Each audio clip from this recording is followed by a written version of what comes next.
Daí, pessoal, então hoje nós vamos fazer um experimento sobre difusão. O que é a difusão, né? Difusão é um fenômeno de transporte de matéria no qual geralmente ocorre entre fluidos e no qual tem que a gente chama de um deles que a gente chama de solvente e outro que a gente chama de soluto, né? E o que acontece macroscopicamente é que macroscopicamente significa que o soluto ele vai passar de um estado de maior concentração para o estado de menor concentração, até que se atinge um limite no qual o fluido como um todo vai ficar homogêneo.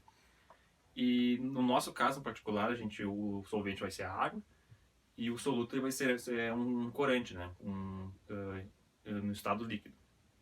Então nessa investigação, a nossa investigação, ela se propõe encontrar uma relação matemática entre o tempo de difusão e o número de gotas que a gente pode associar com o número de partículas.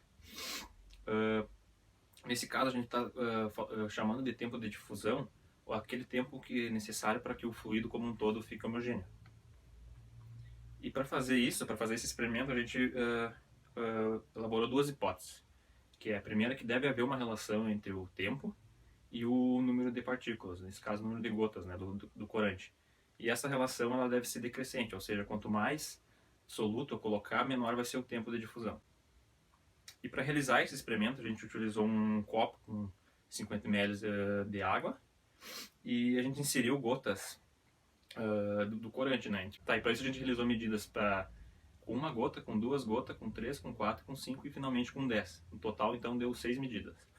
E para avaliar essa homogeneidade do fluido, a gente colocou o copo, né, no qual a gente inseriu o corante, ante uma folha e a gente observou as lacunas existentes ali durante esse processo, né? E o que a gente obteve como resultado? A gente obteve que a relação entre o tempo e, e o número de gotas, o número de partículas que a gente estava se propondo a investigar, é uma relação decrescente e que ela pode ser descrita por uma função exponencial. Então esses foram nossos resultados e a nossa conclusão é que o tempo de difusão, pelo menos para o experimento que a gente fez, essa relação é decrescente, a relação entre o tempo de difusão e o número de partículas. Então, aí, gurizada, como a gente pode ver pelo que o Saulo falou, né, um dos nossos resultados aí do experimento foi que a relação entre o tempo de difusão e o número de partículas é uma relação decrescente, né, no sentido de que quanto mais soluto a gente adiciona na solução, mais rápido se dá o processo de difusão, né, menor o tempo de difusão, menor o tempo para o fluido se tornar homogêneo como um todo. Mas a gente precisa fazer uma ressalva sobre o que a gente fez com as medidas, né? As medidas de tempo que a gente fez, elas se deram na ordem de segundos, né? Por exemplo, uma medida lá para uma gota deu 12 minutos e 30 segundos, por aí. Medida para 4 gotas de corante deu 4 minutos e 15 segundos, né? Mas se a gente parar para pensar um pouco, né? A gente não tem como concluir se o processo de difusão se deu por completo num segundo específico, né? Eu poderia muito bem ter olhado para aquela solução 5 segundos antes ou 5 segundos depois e dizer, ó, agora sim o processo se deu por completo, né? No sentido de que, então, essa medida de tempo, ela tem que sair da ordem de segundos e ir para a ordem de minutos, né? Então, foi isso que a gente fez com os dados. A gente pegou os dados que estavam em minutos e segundos e aproximou eles, arredondou eles para valores inteiros de minutos, para assim a gente ter uma noção mais qualitativa do processo, né? E esse procedimento de alterar os dados, né, de adaptar os dados para fazer eles ficarem na ordem de minutos, impactou certamente o nosso resultado final, né, a nossa expressão matemática final obtida, mas isso tem que ser posto porque, para deixar claro esse raciocínio de que a gente não tem instrumento suficiente, tecnologia suficiente para olhar para o processo da difusão e dizer, ó, foi nesse exato segundo em que o processo se deu por completo, é nesse exato segundo em que a solução como um todo está completamente homogênea, né? Fora isso, né, macroscopicamente, como o Saulo ressaltou, o que a gente pode perceber, né, o que a gente pode olhar para o experimento é o fato de o soluço o soluto num determinado instante estar numa concentração maior e posteriormente estar numa concentração menor. Mas quando a gente vai do macro para o micro, né, quando a gente olha mais atentamente para esse processo da difusão, a gente tem que levar em conta outros parâmetros, né, parâmetros termodinâmicos, principalmente, como a temperatura, né, o próprio número de partículas que está constituindo ali o soluto, o corante, né, mas isso são parâmetros que microscopicamente a gente não consegue interagir, muito menos controlar, porque tudo que a gente tem é a visão macroscópica do que está acontecendo. Então, para avaliar esses parâmetros microscópicos, né, para avaliar o processo da difusão mais detalhadamente, a gente tem que lançar a mão de um recurso computacional, né, de uma simulação. Tá? Então, é isso que a gente vai fazer. Nós vamos recorrer a uma simulação computacional e tentar ver se essa simulação consegue fazer uma ponte para nós entre o resultado que a gente obteve no experimento e o processo como um todo, né? Então, essa relação estreita, né, que a gente obteve de uma relação decrescente entre o tempo de difusão e o número de partículas, está sob nossa análise quando a gente vai para a simulação também. Então, a gente espera que com a simulação a gente possa ter um entendimento mais completo do fenômeno em si, mas também procurar ver se a simulação sustenta esse resultado experimental que a gente obteve. Bom, vindo aqui para a simulação, então, essa simulação permite a gente simular o processo de difusão. Eu tenho aqui uma caixa rígida e que ela está dividida ao meio por esse divisor.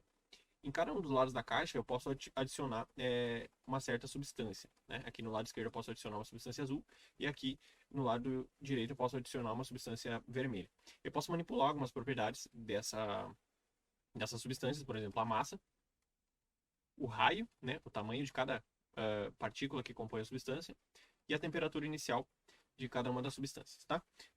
A simulação também me fornece informações do centro de massa das substâncias azuis e vermelhas, né? A taxa de fluxo de partículas, que vai ficar mais claro quando eu simular o processo, uma escala de tamanho, e como a gente pode ver aqui, essa escala está em nanômetros, e eu vou falar mais sobre isso depois, e também um cronômetro. Além disso, também me dá dados de quantas partículas estão para cada um dos lados e a temperatura média de cada um dos lados da caixa, tá? Então a gente consegue entender por essa simulação aqui como que é o processo de difusão numa questão mais qualitativa, tá? Como a gente pode ver, as duas substâncias estão a uma certa temperatura. Isso significa que cada uma das partículas que constituem as substâncias possuem movimento, estão se movimentando, possuem energia cinética, tá? E por esse simples fato, quando a gente permitir que essas duas substâncias interajam, né? Quando a gente remover aquele divisor,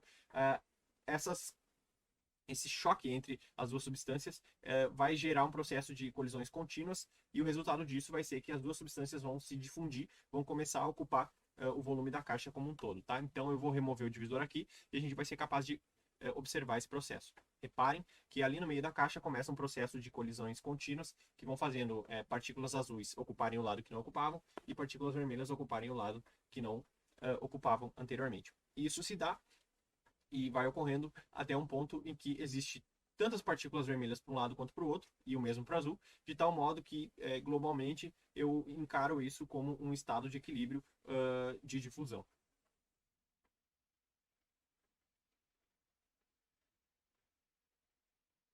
Eu posso caracterizar, né, esse estado de equilíbrio de difusão por dois fatores aqui na simulação. O primeiro deles é o equilíbrio entre o número de partículas que estão indo para um lado e para o outro. Como a gente pode ver aqui, as partículas azuis estão tendendo mais rapidamente para esse equilíbrio, enquanto as vermelhas estão um pouquinho mais devagar em relação a isso. E essa é uma informação que está diretamente relacionada com o centro de massa. Como a gente pode ver, o centro de massa da substância azul está mais próximo do centro, justamente por essa melhor distribuição, enquanto a vermelha não.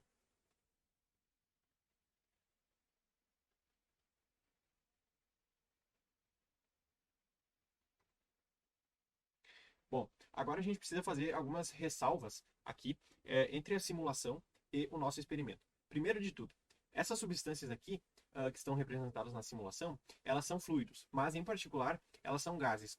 Por quê? Né? Como é que a gente sabe isso? Se a gente reparar, cada uma das partículas das substâncias, elas não interagem com as outras senão por colisão. Tá? E essa é uma característica dos gases. Em particular, o gás ideal, a gente faz uma bela aproximação de que as partículas que constituem o gás ideal sequer interagem. Tá? Como eu estou tentando simular para vocês aqui na substância vermelha, um bom exemplo de gás ideal seria um gás desse tipo aqui. Né? As partículas sequer interagem porque ou elas estão muito espaçadas ou porque elas têm um tamanho relativamente pequeno.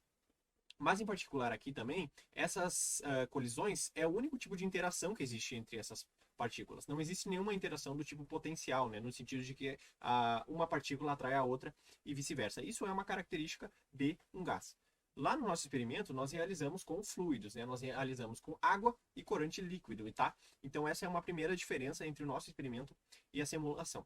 Uma segunda diferença é o fato de que a escala da simulação é uma escala muito menor do que a escala do nosso experimento. Como a gente pode ver aqui, nós estamos numa escala nanométrica, ou seja, esta área, né, que está associada ao volume da caixa é uma área de nanômetros quadrados. Isto é um espaço muito pequeno em comparação ao espaço macroscópico em que a gente realizou o experimento, tá? Isso também pode ser entendido em termos do número de partículas. Nós temos aqui um número máximo de partículas que a simulação nos fornece de 400 partículas. E isso é um número extremamente inferior ao número de partículas envolvidas no processo do nosso experimento, que é da ordem do número de Avogadro, 10 elevado a 23 partículas, tá? E qual é a implicância disso, tá? A implicância é que é muito provável que os resultados que a simulação me forneça não tenham muita conexão com os resultados do nosso experimento, porque a escala em que a simulação está se baseando é uma escala muito distinta da do nosso experimento, de tal maneira que o próprio processo de difusão pode ocorrer com outro comportamento devido a nós estarmos nos referindo a situações muito distintas. Um terceiro elemento que também é muito relevante para nós aqui na nossa discussão é que a condição do nosso experimento ela era bastante diferente. Por quê? Vamos supor que a nossa substância azul é a água e a substância laranja é o corante. Primeiro de tudo, que a quantidade de partículas de corante em relação à água era muito distinta, muito diferente no nosso experimento. Nós colocávamos gotas de corante para 50 ml de água. E aqui na simulação eu não consigo criar essa diferença de número de partículas tão grandes. Eu consigo criar no máximo uma diferença de 190 partículas, o que é muito pouco, tá? E um outro detalhe é que, se a gente considerar as partículas azuis como água e as laranjas como corante, a gente tem que se lembrar que o nosso experimento estava virado na vertical, né? Nós estávamos num sistema físico que estava completamente na vertical, né? E qual é a implicância disso? A implicância disso é que, primeiro, as partículas de água permaneceram no volume que elas estavam por causa do quê? Da gravidade. Né? E a todo momento tem a gravidade atuando no nosso experimento, e esse é um fator fundamental, porque as partículas de corante estavam constantemente sob a ação da gravidade indo para baixo, né? E isso certamente influenciou o processo de difusão do nosso experimento, e influenciou de tal maneira que a gente não consegue estabelecer uma conexão entre os resultados da simulação e os resultados do nosso experimento. A gente está colocando aí na tela alguns resultados que a gente obteve para duas situações em que a gente fixou o número de partículas azuis e foi variando o número de partículas vermelhas. E a gente consegue perceber que o tempo para se dar o tempo de difusão teve um comportamento muito diferente do experimental, muito provavelmente por todas essas razões que a gente citou aqui. A gente tentou simular uma situação na horizontal, digamos assim, com água e café, só que a gente enfrentou uma série de dificuldades, principalmente o fato de ser muito difícil colocar a plataforma, que representaria aí a nossa caixa, num plano horizontal, perfeitamente horizontal, de modo que o fluido no interior dela não fosse submetido a nenhum tipo de movimento intencional.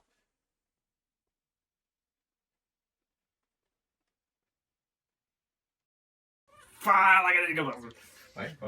Daí, pessoal, então nós vamos fazer um experimento hoje sobre difusão. E o que é a difusão, né? Difusão é um fenômeno de... Daí, pessoal, então hoje nós vamos fazer um experimento sobre difusão. E o que é a difusão, né? A difusão é um fenômeno de transporte de matéria.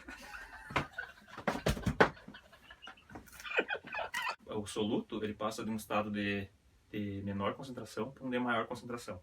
O contrário. Macroscopicamente, significa que o soluto ele passa de um estado de menor concentração para um estado de maior concentração. Ô, Bialy, não falou invertido. É de maior para menor. Macroscopicamente, significa que o soluto ele vai passar de um estado de menor concentração para um estado de maior concentração. Ô, Bialy, de novo? Mas não é.